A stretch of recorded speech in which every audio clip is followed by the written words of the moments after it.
This is the weekend edition of Racing to Win, and we're out of Charlton on Sunday afternoon for the Chevalier Cup. It is our feature event, Class 1. Great to have your company here on the show. I'm Tom Wood, joined in the studio by Paul Lally and Nick Child. And Nick, we've got a pretty good meeting coming up at Charlton on Sunday. Of course, there's the Chevalier Cup, but there's some good races on the undercard. Yeah, there certainly is, Tom. Yeah, looking forward to it for sure. There's some interesting newcomers as well. And on that feature race, John Sy is very well represented. He's got Red Lion, who ran such a nice race last time, and quite a bit of form coming out of that Panasonic Cup.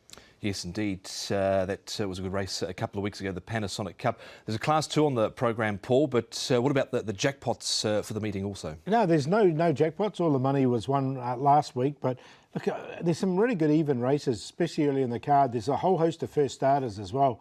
So as such, I think there'll be some really, if you've managed to find a winner, I think you're going to be very well rewarded throughout the card. Really good handicap races. Yeah, indeed, and an exciting new addition to the ranks here in Hong Kong for the next 5 weeks, James McDonald. He joins us here in Hong Kong from Sunday, staying until the 1st of January 2024. And Nick Child sat down with him via Zoom to talk about his upcoming stint here in HK.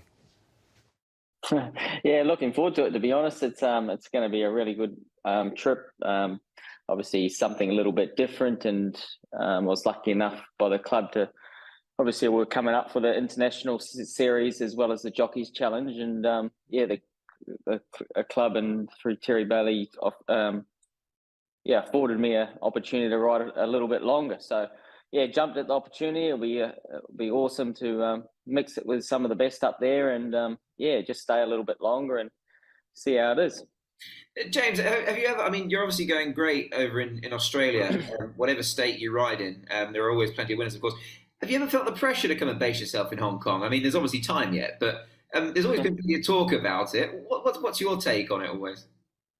Oh, of course there is. Yeah, it's one of the best racing jurisdictions anywhere in the world. It's the toughest as well as the most competitive, and you always seem to, whenever there's a good horse around, they hold their own anywhere in the world. So they're great producers, great racing, great prize money. So it's just so competitive as well. So it's a little bit different when you're traveling, but yeah, I'm looking forward to obviously Romantic Warrior, and what he did in Australia was just fantastic to be continuing the partnership with him. Yeah, just on him, James, that leads me on quite nicely, of course. You and he have obviously, formed this partnership, and his trainer, Danny Sherman, everyone involved. I almost felt you were struggling to hide your real emotion for the horse after winning the Cox Plate. I mean, it was quite a performance, one that I think probably took your breath away a little bit. It did ours for sure. He's just become so special, hasn't he, this guy, especially for you as a rider? Yeah, phenomenal racehorse. I just love his will to win. He's just got an incredible fight about him, and he's extremely lovely to ride. It was pretty simple as that. He just does everything you want in a racehorse. He puts himself to sleep most of the time, unless he's fresh, like we did see in Australia. But I thought he executed the Cox Plate in lovely fashion, and that's why he won. He's just a bomb-proof racehorse. Got all the right attributes to be as good as he is. So yeah, I've got a real soft spot for him. And touching on the Cox Plate, I suppose the raw emotion come from, there was obviously a great deal of pressure with that sort of horse. He's travelled all the way across halfway across the world. Danny and Peter took the opportunity to compete in one of our greatest weight for age races on turf, and now he's got a monumental task of going back to Hong Kong and defending his title in a Hong Kong Cup, which we're so excited about. But yeah, so to get the result in the Cox Plate meant one hell of a lot, not only to myself, but I'm sure racing Hong Kong fans, as well as Danny Shum, who did a marvellous job with him. Romantic Warrior, Mr. Brightside, still alligator blood. Mr. Brightside coming at it with Romantic Warrior. It's a photo finish. Just looking ahead, I know you're a very busy man. I'm not sure if you had a chance to sort of cast a glance over the entries, those that have been sort of put forward for Hong Kong International. But it looks a good race this year, doesn't it? And, your fella, he probably has to, continue where he's at. If not, maybe go to that next level, perhaps, of what's coming. Yeah, absolutely. But he's on the right trajectory where he's on the way up. So he'll be third up for the Hong Kong Cup. And I just loved his improvement from the Turnbull to the Cox Plate, where he was. I thought he made a significant amount of lengths up his sleeves, So I expect him to go again. I don't think we saw the best of him in that race, and he was still good enough to win. So, but yeah, to answer your question, he will have to go to another level. Obviously, great international flavour from Japan, Ireland. I think there's a French horse in it or an Irish horse. So. Yeah, he's going to have to be right on his game. I'm sure if he runs to how he did in the Hong Kong Cup last year, which I felt was as good as feel as I've ever had on a racetrack in terms of a performance-wise, I think he's still he's the horse to beat, no doubt in my mind. Romantic Warrior, he's well clear in the Hong Kong Cup. He's 3 lengths over Money Catcher, Denon the Kid. He is the perfect racehorse, Romantic Warrior, and he's now a Hong Kong Cup winner. Yeah, I remember talking to you obviously post-race as well. Obviously, a fantastic performance. Arguably, initially, the main reason you were coming up was for IJC. You were still a teenager, James, when you were runner-up in it in 2011. A couple of times you've run second, you've run third. I guess with luck of the draw, you'd like to win this, wouldn't you? Bloody Frankie the Tory knocked me off. How rude of him. He's got enough trophies in the cabinet, but yeah, no, we've had a bit of luck without winning. So hopefully we get our turn, but. It's a phenomenal night. I really, really appreciate obviously the opportunity to ride there because it's actually so much fun, and they put it on such a brilliant night with just the atmosphere. It's just incredible, and I think this year, obviously, normally when we fly in, fly out, it's we will almost just have the 4 or 5 rides where this year I'm looking at having a full up card, so it'll be a great night to be a part of with a full dance card and hopefully a winner or two there. Terrific to hear from James McDonald, and of course he lands on Sunday morning to ride Sunday afternoon. Paul, he's got a good book of rides, but in terms of James, it's just a matter of when, not if, he turns up to Hong Kong full time, isn't it? Yeah, definitely. It looks that way, doesn't it? He's well suited here. And look, he's got some good rides. You mentioned Wunderbar's the last start winner. Adderfeld always runs a good race on that all-weather, and Super Legends. Gee, he was a bit unlucky last time, but he's only had the 2 starts. He's also on the Golden Scenery's Honest.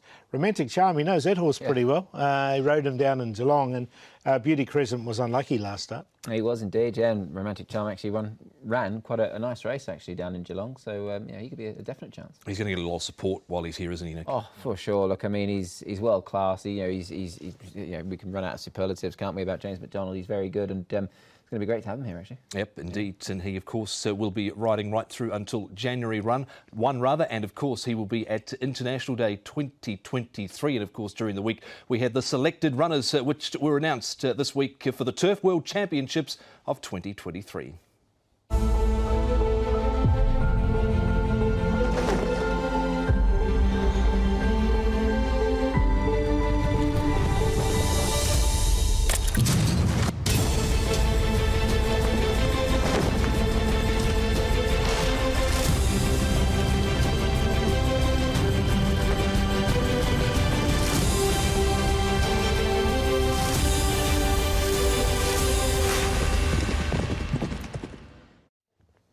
Let's delve into some of the selected runners for HKIR 2023. Kicking off with the sprint, Nick, who's the horse here most looking to see here? Of course, Lucky Swiness won the lead-up sprint the other week. He did indeed, yeah, and obviously, he's the one that certainly got to beat as far as the local team's concerned. But Highfield Princess is a very talented race mare. Now, she's a great story because she struggled to win a handicap early on in her career, off a very low mark in the 50s. She's now one of the world's best sprinters, Paul. Yeah, and she's going to put herself right in the race. Draws are always going to be pretty important, the barrier draws.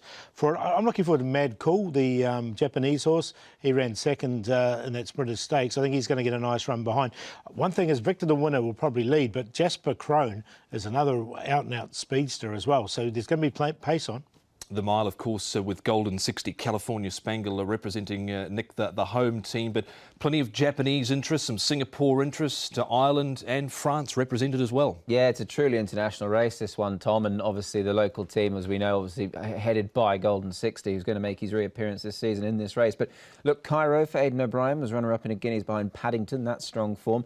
Tribalist is very much an improver, Paul, from France, and he'll certainly put himself on the pace. Yeah, well, California Spangle won't be happy Tribalist in the race, because California Spangle, when he won this race last year, got it his own way. Tribalist is an out-and-out front runner as well, so that's another one where there should be some good pace. And the Egyptian horse Cairo, he won't be too far away either.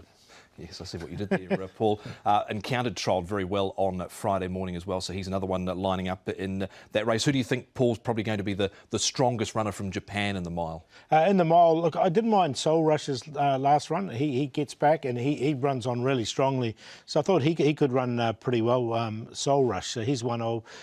What are these Japanese? You see the Japanese horses come here, and the one you can look at them in the track week and think, wow, that one looks fantastic. But it's sometimes the lesser, credentialed ones, and they actually perform really well when they get out here. So I'm looking forward to seeing them in person.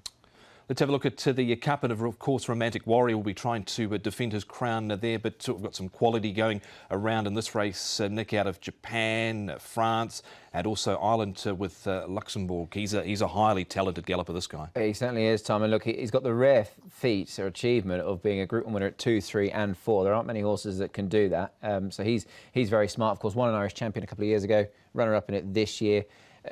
He's a very good horse, and he'll put it up to them. Yeah, he'll put on the pace. Horizon D'Or, the French horse, has a really good turn of foot too. Yep, can't wait to see the Cup of 2023. And to round things out, the Vase, well, the home team represented, of course, by Russian Emperor, 5G Patch, La City Blanche, Senor Toba there as well. Is this going to be the most difficult race for the home team to win, you think, Paul? Yeah, it normally is, isn't it, on paper? But we don't really have the 2,400-metre horses here.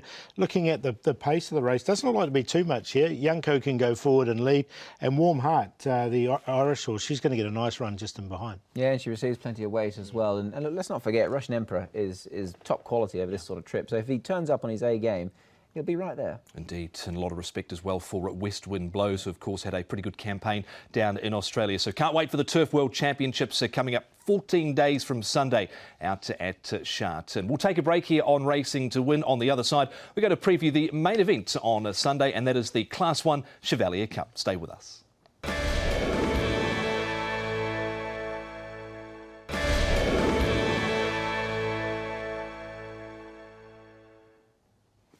Racing to Win continues. We're looking at the program coming up at Charlton on Sunday afternoon. A mixed card there, Chevalier Cup race day. And let's have a look at the last run reminder, first of all, Paul. Horse that's drawn wide for his second assignment. Yeah, I did this before the draws came out. But look, he's drawn wide, so he's going to have to get back. But look, he really caught the eye at this only debut run here. You can see he's slow out. So drawing 14 might not be the worst, because he got back here and he did get back in his overseas races. So I expect him to get back once again. The thing that worries me a little bit more is probably the pace in the race. But as you can see, he was at the back here, and he sort of came through the middle of the field. And he finished off for a really nice fifth. So it was a really catching run from him. He was momentarily held up as well. So with all this being said, I think he's still a big chance coming up on the weekend. And he comes up in race number 9. Does Speed Dragon, number 5. So, look, a good finish from him, natural improvement, and you expect him to be right in the finish. It wasn't too far away, and he's a horse that no doubt they have marked down for the 4-year-old series beginning, of course, in January next year. So that is the last run reminder with Speed Dragon, race 9, number 5. Let's look at Charlton. As I said before, it is a mixed card of race. We've got 2 races on the all-weather, 8 on the turf or on the sea course for meeting number 22 of 88. And we're previewing the Class 1 feature over 1,600 metres, the Chevalier Cup, at 10 minutes after 4 o'clock. Let's have a look at the lineup for the contest, beginning with Red Lion, who ran particularly well last time out. Red Lion for Zach Purton and John Size. Circuit Stella, Running Glory's got the tongue tie going on. Telecom Fighters stole it off the front last time out at Happy Valley. Super Sunny Singh didn't have a great deal of luck last time out. The Golden Scenery, Bourbonnier on a quick back up after an unlucky run last time out. Spirited Express has only got 123 pounds to carry. Ortula Begil, a little unlucky last time out. The Best Peach and Happy Together comes up in grade after winning his last 2. Speed map here, Nick, and Telecom Fighters. Is he going to get it his own way here like he got it at Happy Valley? Well, look, it's possible. We know he's got plenty of early dash, and he's got £10 coming off as well, so that's going to certainly be a plus point. But yeah, just having a quick look at it, I think he probably will, in fairness. And the likes of Red Lion, Bourbonnier, I think will be a little bit wide. Circuit Stella will chase. He's always usually close to the pace there. Paul drawn a good gate. Or Begil, happy together with no weight, probably just sitting behind. Hey, look, last season, Angus Chung, I would be a little bit worried with him on Circuit Stella and also Telecom Fighters. They'd get into a bit of a speed battle. But Angus is a lot more mature now, and I think if he'll sort of sum it up and maybe just let Telecom Fighters go. That is the pace for the Chevalier Cup. A horse that's in terrific form at the moment. Ever since he moved across to the Frankie Law barn, is happy together. And Nick spoke with his jockey, Alexi Bedell. Alexi, the big race on Sunday is the Chevalier Cup. You're riding Happy Together. He's a horse that's really improved nicely, hasn't he? Yes, that's correct. The horse has been doing very well, and he's done everything correctly so far. So I'm very pleased the way he's doing at the moment. 2 runs this season, 2 wins. Obviously, he just continues to sort of go skyward as far as his rating is concerned, 85. A race like this, nice lightweight, I guess that's going to certainly be a big positive for you and your horse. Yes, his handicap situation is very favourable in this race. So he's a quality horse. I believe it's a great situation and very interesting race to be. Just on the sort of the form of the race, obviously you'd know probably your main rival very well, Red Lion. You've opted for this guy clearly. Sort of, is this guy now sort of going to a place where he can take on these better class of horses? Do you think? Well, I think we will find out. And he's been doing well. He's a very classy horse. It's interesting to see how he can compete against those like higher class horses. They can quicken really fast. They're able to do like very fast sectional. So I think it's a real test, and if he can keep up with those ones, it's a very good sign. You know the horse from when Richard Gibson used to train him, and I know Richard always had a bit of an opinion of him. So there's always been something there with this horse, hasn't there, that suggests he could get up to a higher level here?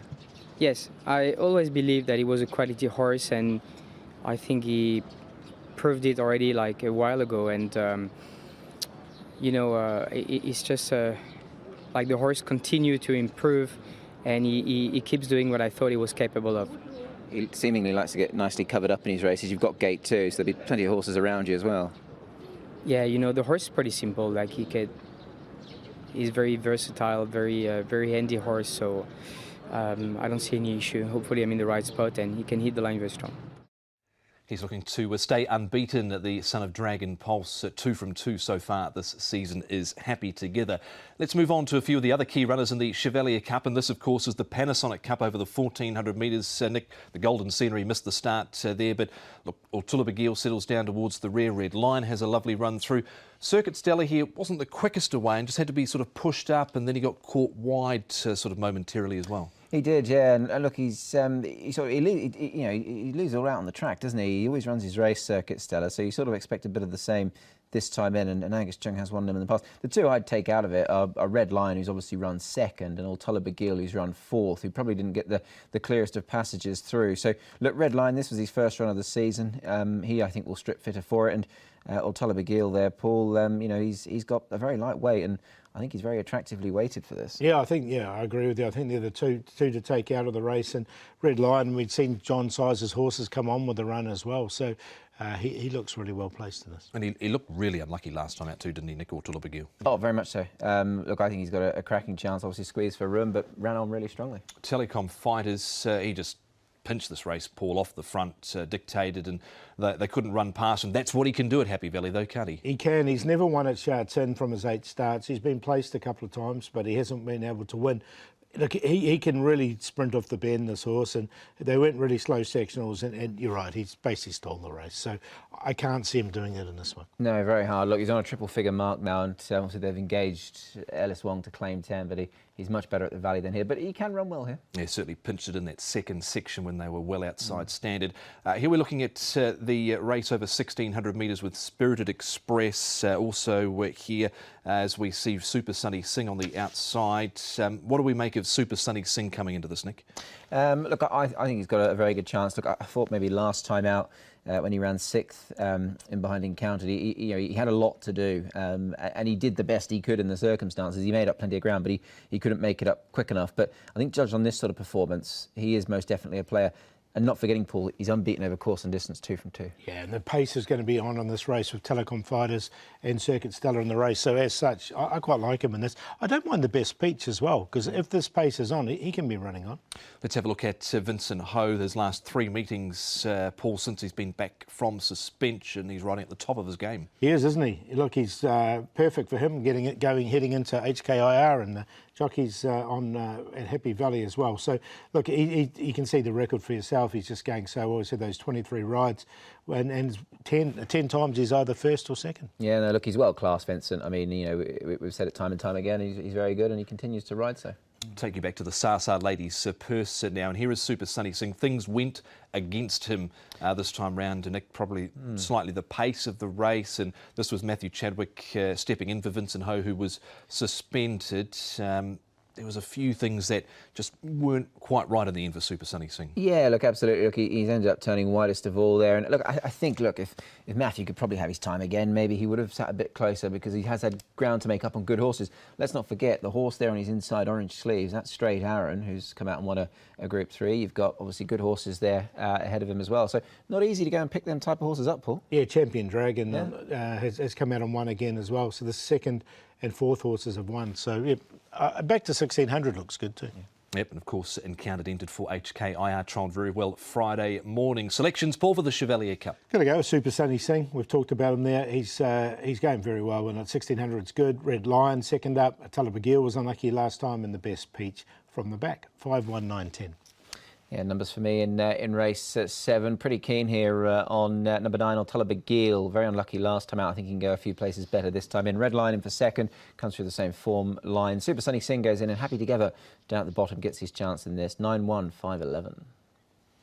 Good race coming up on Sunday afternoon is race number 7, the Chevalier Cup. It's now time to have a look at the best bets, the value and the play runners for the meeting. Paul, your first cab off the rank. Going to go with Chang Glory. He's won his last couple, this horse, and I don't think he's stopped winning yet.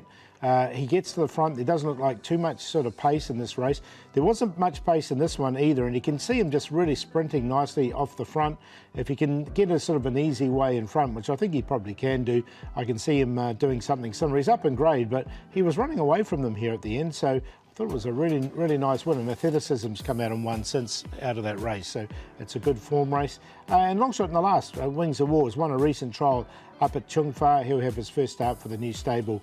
Race 10, number 3, Wings of War now with Jamie Richards. And we'll do the play earlier on in race 6, Bearto, Super Legends and Sunlight Power and a QQP, 2, 5 and 9 in race 6. Yeah, best bet for me coming up on Sunday afternoon. Race 7, number 9, it is Talabagil. I think this race suits him very well indeed. Unlucky last time. Here's a look back at that Panasonic Cup, and Keegan DeMello, well, he didn't get all the breaks when needed. He was a little bit squeezed for room, but I love the way he's run on thereafter, and he's got a good turn of foot, this horse. Keegan DeMello, David Hall, worth following when they team up. You can see there he's probably hit the line strongest of those 4 spread across the post. And the long shot, race 6, number 9, Sunlight Power, I think gets another chance here. Derek Lung will be the man on board him in race number 6. And the play, last race of the day, 1, 9 and 10, the numbers in the last. Best bet for me is one of the first starters lining up in race 2, number 7, Loyal Bobo. He's caught the eye not only in his trials here at Sha Tin, but also in New Zealand. So race 2, number 7, Loyal Bobo, Frankie Law and Zach Purton. The runner for the value is race 6, number 11, Massive Talent. I think had a few excuses last time out. Up and trip for him, I think, is a positive. Lyle Hewitts and Mark Newnham. And I think race 2 boils down to Wunderbar and also Loyal Bobo. They look to be the 2 standouts in that second race. We'll take them in a Quinella. Horses 2 and 7. Let's look at what we've got coming up racing-wise in the next week to 10 days here in Hong Kong. Of course, we're on air at 12:15 on Sunday afternoon. 12:45 race 1. We've got the Japan Cup coming up as a simulcast race at 2:40. Happy Valley Wednesday night for 8, and then back to Sha Tin, the meeting before International Week. So that just about does us here on Racing to Win this week. Paul, Wednesday night Happy Valley, good meeting coming up with Nordic Dragon, and How Deep Is Your Love, who trialled very well the other day. Yeah, Wonder Kit's in there as well. We've got Reward Smile, Seasons Wit. It's going to be a fantastic race. Yeah, it's a good start at what's going to be a huge main come December, Tom. Yeah, can't wait. So that's the Class 2 1200 coming up on Wednesday night at Happy Valley. Don't forget, you can get on the website hkjc.com under audio and video and find a preview of all of the races for Sha Tin on Sunday afternoon. It's a 12:45 start for Chevalier Cup race day.